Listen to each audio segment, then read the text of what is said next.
नमस्कार बंधुरा एसएस दास किचेने आमी सुमिता आज निये एसेछि नतून एकटा रेसिपि।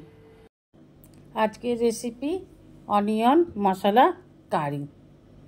এই অনিয়ন মশলা কারি রেসিপিটা আমি বানাবো কাঁচা আম দিয়ে। আর এই রেসিপিটাই আজ আমি আপনাদের সাথে শেয়ার করব।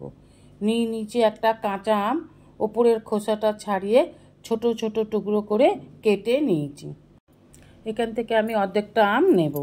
নিয়েছি 9টা মিডিয়াম সাইজের পেঁয়াজ। আপনারা এর থেকে ছোটও নিতে পারেন। এবার পেঁয়াজের খোসাটা ছাড়িয়ে নিয়ে একটা ছুরির সাহায্যে মধ্যিখান থেকে পেঁয়াজের উল্টো দিকটা থেকে যেখান থেকে জয়েন নেই রিং রিং রিং দেখা যাচ্ছে সেখানটা থেকে মাঝখান থেকে পেঁয়াজটাকে 4 ভাগ করে নেব। সম্পূর্ণ কাটবেন না, একটুখানি লেগে থাকবে। ওভেনে কড়া বসিয়ে দিয়ে দেব সাদা তেল। তেলটা গরম হয়ে গেলে কেটে রাখা পেঁয়াজগুলো ভেজে তুলে নিতে হবে।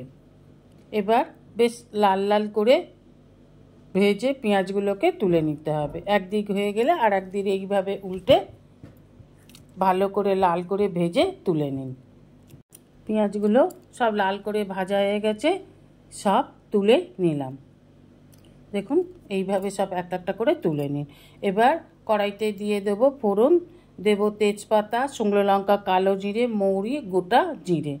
ফোড়নটাকে 1 সেকেন্ডের মতন ভালো করে ভেজে নিতে হবে। যখন ফোড়ন দিয়ে সুন্দর স্মেল ছেড়ে দেবে তখন দিয়ে দেব পেঁয়াজ কুচি। আমি এখানে 2টো পেঁয়াজ কেটে নিয়েছি। পেঁয়াজটাকে খুব ভালোভাবে ভেজে নেব।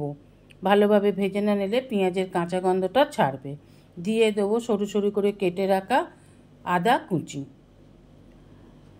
আর দিয়ে দেব পরিমাণ মতন লবণ। এবার খুব ভালোভাবে পেঁয়াজটাকে ভেজে নেব।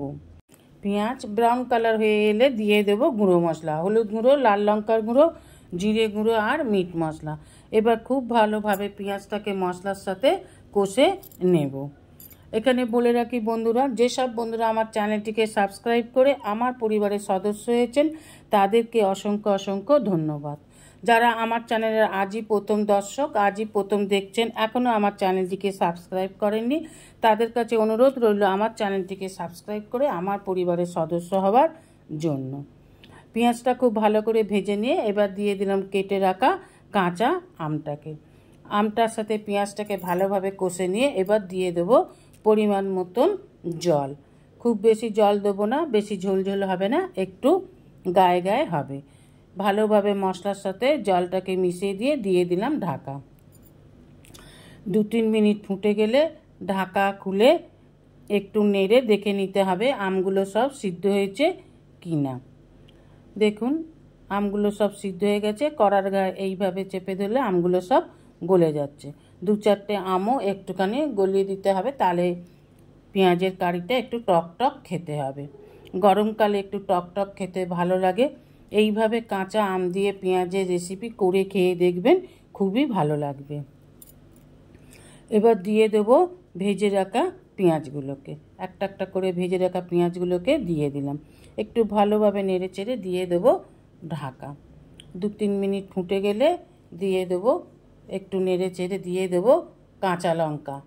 কাঁচা লঙ্কাগুলো একটু চিড়ে চিড়ে দিয়ে দেব, যাতে ঝালটা আর একটু বেশি হয় আর কাঁচা লঙ্কার স্মেলটাও গ্রেভিতে ছাড়বে, ভালো লাগবে খেতে। কাঁচা লঙ্কা দিয়ে নাড়াচাড়া করে দিয়ে দেব 1 টিস্পুনের মতন কসুরি মেথি।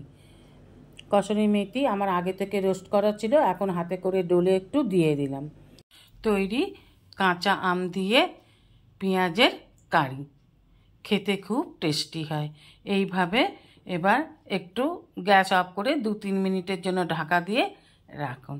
এবার নামিয়ে নিয়ে গরম গরম ভাতের সাথে, রুটি, পরোটা অথবা লুচির সাথে পরিবেশন করুন।